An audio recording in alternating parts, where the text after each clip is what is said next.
with Connie, calling us all the way from Cedar Rapids, Iowa. Hi, Connie. Welcome to New Life. Hi.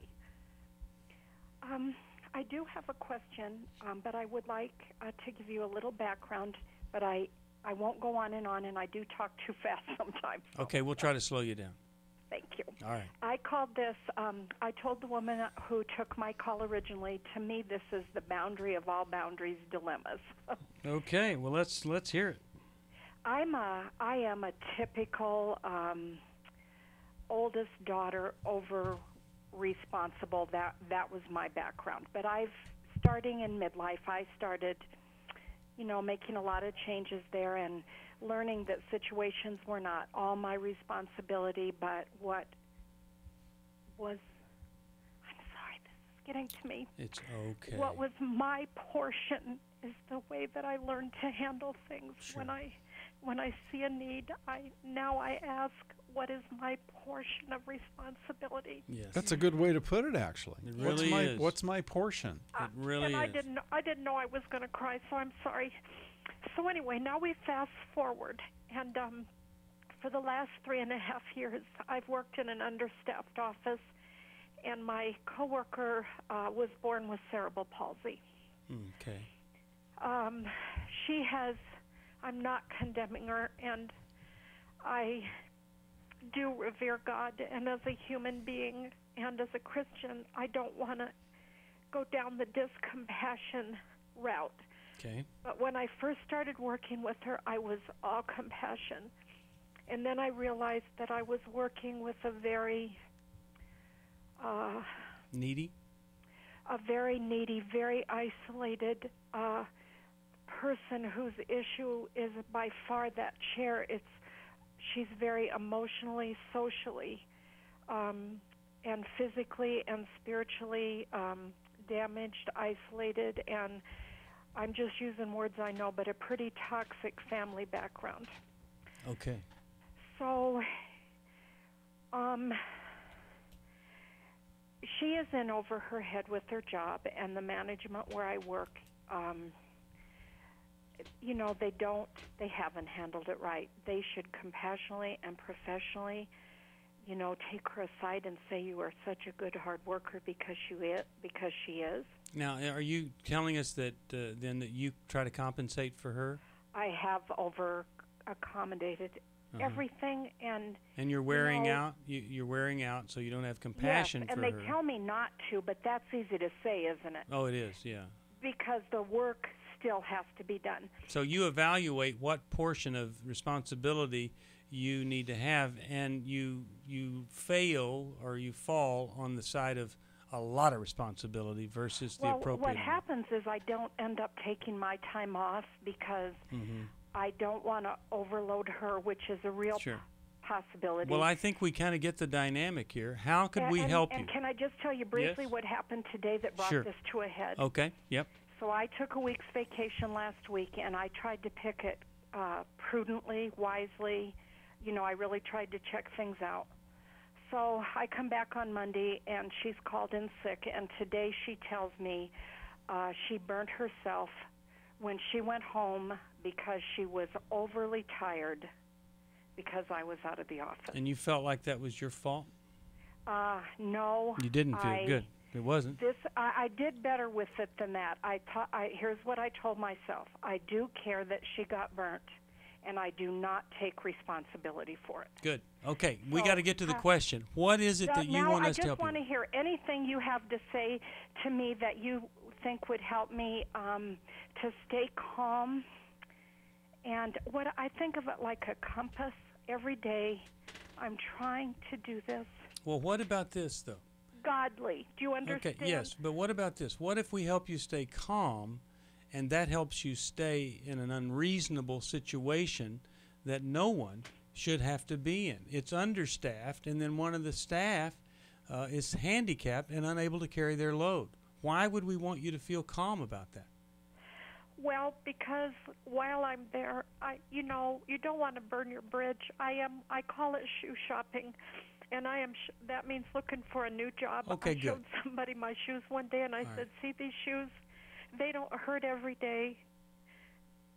These shoes fit me well. They're comfortable on me. They're supportive. Yeah. Okay. Well, I'm glad that you are looking for another job.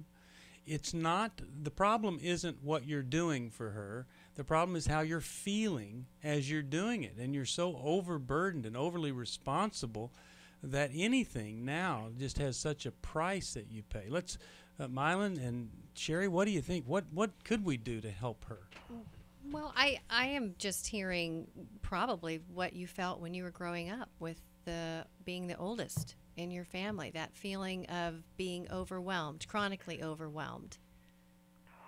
Is that true? Well, I'm not going to say it's not true because my mother had multiple sclerosis. I had 6 brothers and sisters. My dad left us, and my mom died before they were all raised. Boy, and I thought I was over most of that. Yeah. I really did. Yeah. Until you meet someone with CP at a workplace where you're overwhelmed, and guess what happens? It takes you home. Yeah. Well, maybe it did because I can't seem to balance this internally. Okay. Well, we're going to help you. We're going to help. The Lord told me I had become a slave to it, and that was His word. Honestly, I'm so sorry. Yeah. Okay. Well, I'm glad that you called. We want to help you. What a great phone call to get to be a part of the answer here of this. Really, you've got such a good heart, and we want to help you preserve it. We'll be back. We're back, and we're talking with Connie, and she's just in over her emotional head. And as Sherry has pointed out, these things that are happening at work has taken her home, taken her back to where all of these feelings of responsibility and emotional determination all began. So, Sherry, why don't you just talk a little bit more about how she can help herself at this stage? Yeah, really, Connie, it is going to be you helping yourself. Having a mom who had MS, that's big, that's weighty, and feeling the responsibility and the loss of your folks, you're kind of living, you really are living that out in this workplace. Sure is. And it's not healthy for you, to be honest. I don't see that it's going to get better. I agree. Yeah. I really do. And so you might have to just emotionally cut the ties and maybe up how quickly you're looking for something else out there, which it might feel like abandoning your mom. It might feel like abandoning your family, and you're going to have to speak truth into yourself to say that is not true. Because what's happened is I think you have, because you've been over-loving and over-caring to this gal that has CP, you've created a dependency relationship. You know why I know that? Is because when you got back this week, she was kind of punishing you a little bit for being gone last week. That's right. She didn't have to tell you that she burnt herself because she was so overtired. And you were gone. Did you hear that? You were gone. I'm not making her out to be wrong and bad. I'm just saying there's a dependency there, and you have helped to create it. So I agree. It's been about the last several months that I realized I have enabled a lot of stuff there by being overly responsible. As far as the workload goes, I did feel between a rock and a hard place because if you just demand your own way, you can reap what you sow too. Do you know what I mean? I get it, but I'm going to speak. You're just buried in work when you come back. I'm going to be honest, I don't handle burying as well as I used to. I'm going to speak some truth to you. Okay. You need to divorce this family, this work family. You need to leave. You didn't have that choice to leave as a child. Okay. This is not going to change. The system hasn't changed for 4 years. They're not going to change. You need to change. Okay. Does that make sense? Yes, it does, and I don't disagree. I think that I probably knew that, and I really did need to hear it from some, let's say, neutral people. I am kind of embarrassed because I feel like I shared too much information. You did not, and Well, there's that's- no judgment here. I think we really have compassion for you hearing it. Well, that's precisely what caretakers do. They feel guilty once they've spilled the beans. See, so you feel guilty. You told us too much, and that's Yeah. precisely what caregivers do. But listen, Connie, you're getting triggered, like Sherry is saying. You're getting triggered deeply emotionally. This situation is just like an old situation. So what it does is it evokes the old set of feelings inside. So you're not just trying to deal with a current workplace situation. You're trying to deal with old feelings that are 50 years old, 40 years old. Does that make sense? They're Yes, flooding it to does. the present.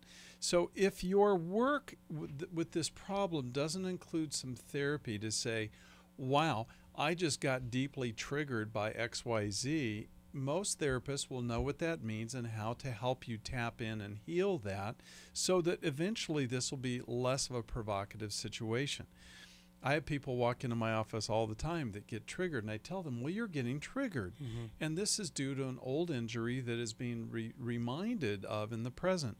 And I think that's another place you need to do some work in addition to drawing the boundary that Sherry indicated to you. There's one more thing. You tolerate abuse, which Sherry said. I would confront this person and say, you know what?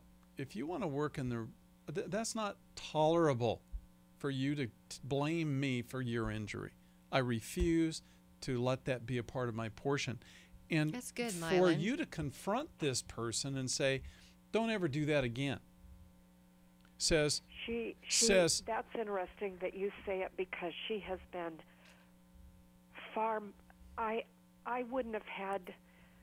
She's been far more abusive than that, and she usually does it when we're alone. And when I say far more, Okay. yeah. I mean All right. far So our direct So our direction, advice. our direct advice to you on this is you call her on being abusive and you file a complaint and you talk to your bosses about being verbally abused at work.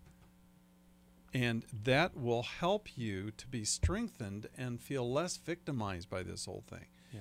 And unless you're willing to roll up your sleeves and kind of get into a fight, you're never going to get out of this victim place you're in that your family of origin has put you into, that Sherry was highlighting for you.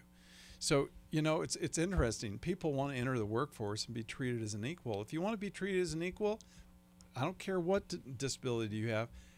If you abuse me, I'm going to push back on you. Yep. All right, I'm going to send you Healing as a Choice. I hope that will help you through this and regret-free living.